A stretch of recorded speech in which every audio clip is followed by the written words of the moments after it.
Coming up on this video, we visited Lennox Castle, explored Drummond Castle Gardens,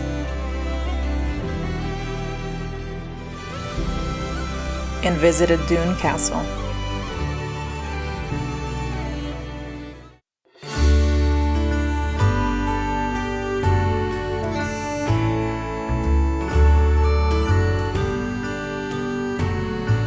Once we arrived in Glasgow, we checked into the DoubleTree Hotel by Hilton in Glasgow Central.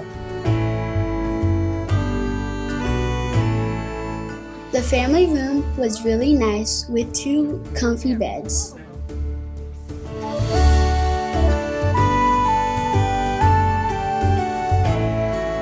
The hotel also had an amazing breakfast buffet available for an extra charge, and it was totally worth it and very filling.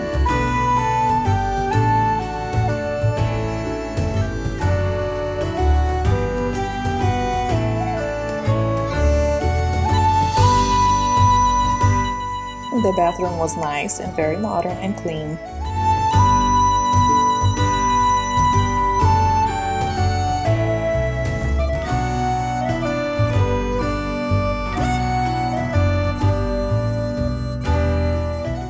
Our favorite part was enjoying the swimming pool.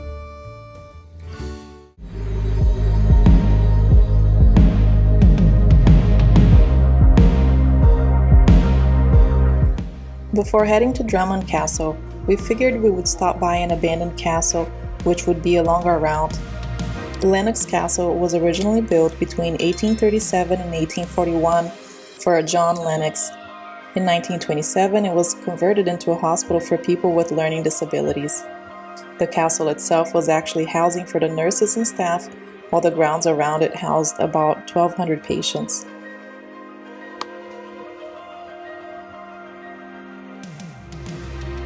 It was finally closed in 2002 and was completely abandoned. And then a fire in 2008 destroyed a good part of it. It's surprising to see how quickly it has become deteriorated.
As we arrived in Drummond Castle, there was a very nice entrance driveway. And it was long, very long. 20 minutes later.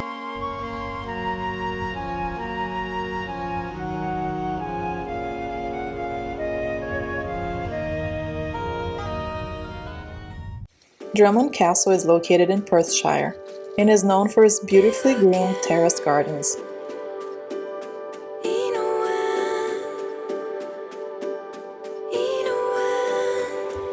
The variety of plants and flowers, as well as the trees, makes it even more stunning to admire. The inside of the castle is not open to the public. We probably spent a good hour and a half here just exploring, admiring, and photographing a lot.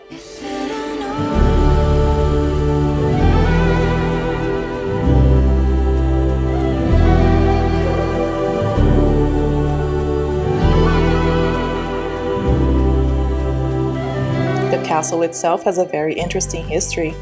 The first tower was initially built around 1490 by John Drummond, 1st Lord Drummond of Carlisle, and then in 1630 the annex was added to the castle. The gardens were then laid out by the 2nd Earl of Perth in the 1630s as well. Due to the Drummonds' support of both Jacobite uprisings of 1715 and 1745, they ended up losing the estate in 1750. And then in 1784 it was sold back to Captain James Drummond, who began many improvements, including the formal gardens. His daughter completed the garden and terraces, and their beauty even attracted Queen Victoria and her family as they went to visit the gardens in 1842. And no wonder this garden is worthy of visits by royalty. It is indeed a work of art. The stone sundial in the middle of the garden was also installed in 1630 and was one of the first of its kind that appeared in Scotland and nowhere else. The castle and gardens suffered in times of war and civil unrest, so they had to be restored several times.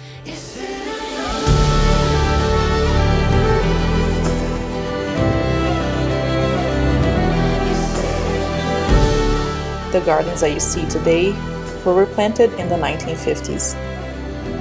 You can see by the aerial drone footage how beautiful and well manicured each and every corner is.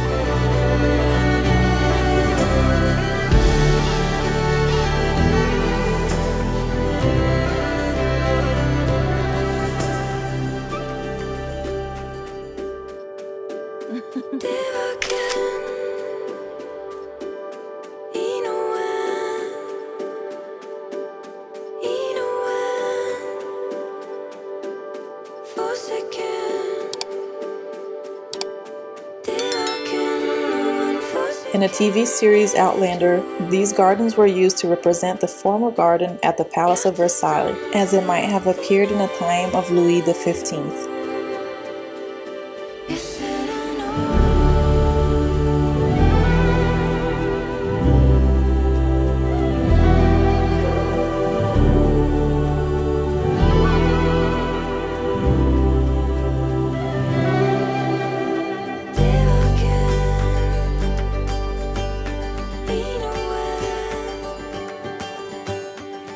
The buildings and gardens of Drummond Castle were also featured as backdrops in the 1995 film Rob Roy.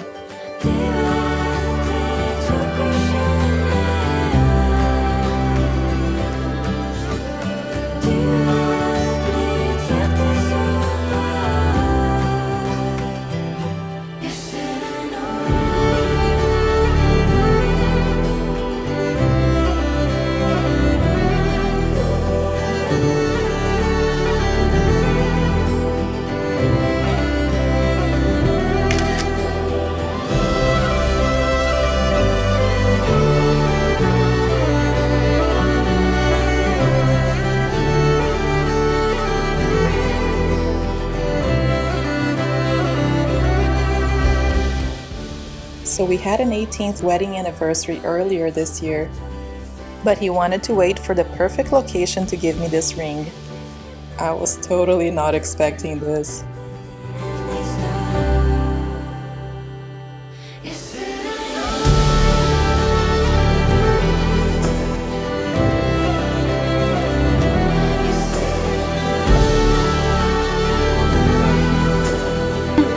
For you, Mommy. This for me? Yeah. Let's see. Hang on, let me put this other one up. You like? Let me see.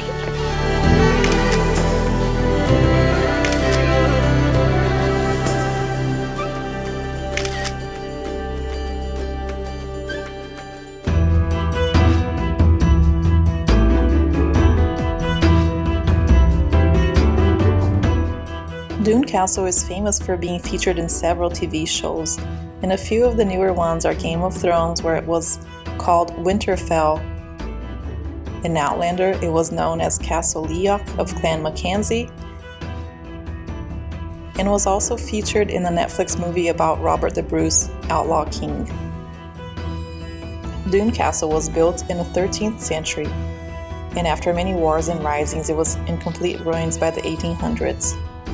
In the late 1800s, it started being restored and is now in the care of Historic Environment Scotland. It normally is possible to tour the inside, but unfortunately it was closed for conservation work.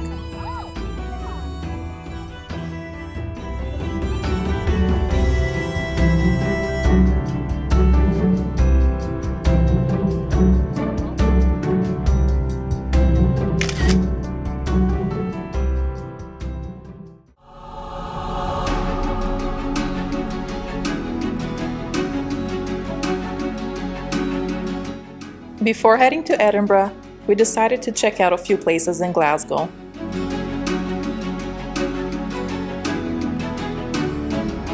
The Glasgow Cathedral is from the 12th century and is also known as St. Mungo Cathedral, or the High Kirk of Glasgow. Neighbouring the cathedral is the necropolis, a Victorian Gothic garden cemetery.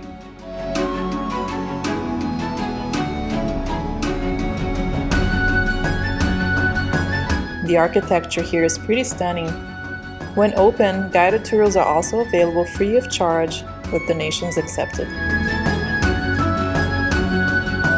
We could not go inside this day, but there is a crypt below, which has been used on TV shows.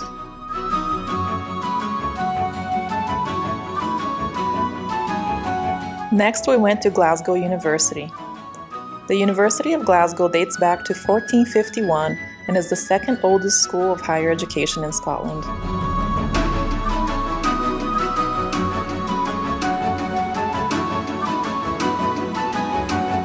The Cloisters have appeared in many films and TV shows, including Outlaw King and Outlander.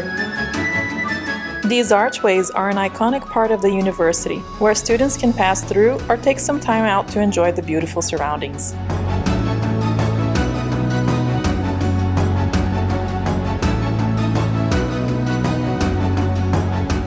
From here, you can go to the Hunterian Museum. This museum is Scotland's oldest public museum and home to one of the largest collections in the country.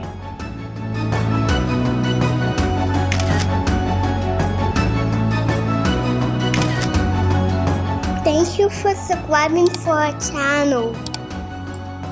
Thank you so much for everyone who has subscribed to our channel. We reached our first goal of 100 subscribers. So if you're new to our channel and like our videos, please click the subscribe button and help us grow our channel.